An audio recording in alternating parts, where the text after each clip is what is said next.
And final position. इसी तरह से बेटा हम इलेक्ट्रोस्टैटिक पोटेंशियल डिफरेंस बता सकते हैं। हमने पोटेंशियल एनर्जी पढ़ा ना, amount of work done in moving a given charge plus Q charge from A point to B point.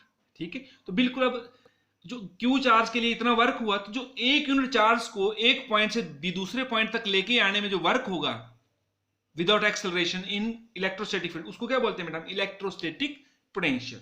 जैसे ये वर्क को क्यू चार्ज को लेके आने में, प्लस क्यू चार्ज को ए से बी तक लेके आने में इतना वर्क हुआ, तो एक यूनिट चार्ज के लिए कितना होगा? बटे में क्या कर देंगे आप? क्यू, जिस चार्ज, ठीक है, तो ये आए एक यूनिट चार्ज, इसके बटे क्या? क्यू, ये भी क्यू, तो ये क्या रिप्रेजेंट करेगा बेटा? ये डेल्टा वी, मतलब पोटेंशियल का डिफरेंस, और यू भी दोनों के बटे क्यू क्यू होगा, तो ये बन जाएगा बेटा, क्या बन जाएगा? मैं यहां लिखता हूं V B minus V A. ठीक है, potential at B minus potential at, electrostatic potential at B minus electrostatic potential at A. तो वो क्या आता है? मतलब पोटेंशियल एनर्जी, इसको हम डेल्टा वी भी बोलते हैं, पोटेंशियल एनर्जी डिफरेंस, या सॉरी इलेक्ट्रोस्टैटिक पोटेंशियल डिफरेंस। कैसे पढ़े बोलेंगे आप? How will you define electrostatic potential? It is the amount of work done in bringing a unit positive charge. अब यहाँ पे गिवन चार्ज नहीं बोलेंगे आप, गिवन चार्ज क्यों नहीं, unit in bringing a unit या in moving a unit positive charge from A to B without acceleration against electrostatic force. Clear? और जो अब ये जो डेल्टा वी है, ये work done per unit charge होता है बेटा। ठीक है, तो ये बात है बेटा, डब्ल्यू ए बी ये आ गया। और इसके जो यूनिट होते हैं वो क्या होते हैं बेटा? वोल्ट है, वोल्टेज है, इसको वोल्ट, इसके यूनिट होते हैं वोल्ट, नाम है साइंटिस्ट को ऑनर करने के लिए वोल्ट रखते हैं।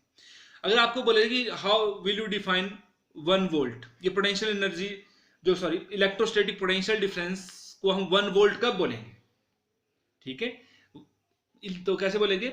जब हम यहाँ पे +1 कूलम था, मतलब इलेक्ट्रोस्टैटिक पोटेंशियल जब वर्डन कितना आएगा बेटा? जैसे हमने अभी पढ़ा delta V is equal to क्या होता है? V B minus V A is equal to क्या होता है? Work done from A to B per unit charge. ठीक, तो जब 1 जूल वर्क होगा 1 कूलम चार्ज को मूव लेके आने में, तो इसको क्या बोलेंगे बेटा हम? 1 वोल्ट। 1 वोल्ट कब आएगा? 1 जूल पर कूलम। तो कैसे डिफाइन करेंगे आप 1 वोल्ट को?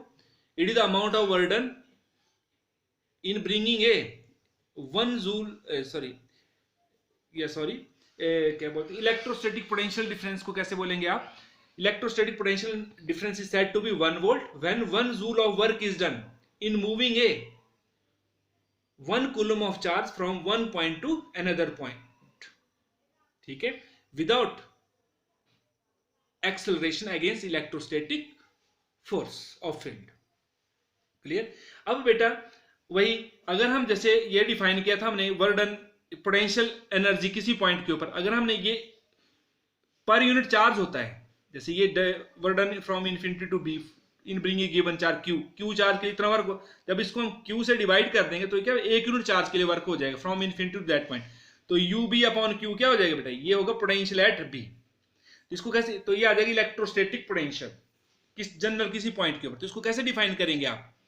Amount of work done in bringing a unit positive charge from infinity to point B without acceleration against electrostatic force of field. ठीक है, और इसके यूनिट भी क्या होंगे बेटा? पोटेंशियल डिफरेंस के जो यूनिट है वो वोल्ट होता है, पोटेंशियल के यूनिट भी क्या होते हैं बेटा? वोल्ट ही होते हैं। तो how will you define electrostatic potential as 1 volt? तो कैसे डिफाइन करें?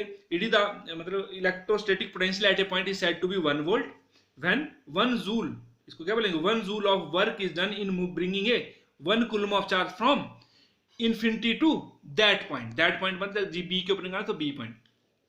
ठीक है, from infinity to that point without accelerations against electrostatic force of field.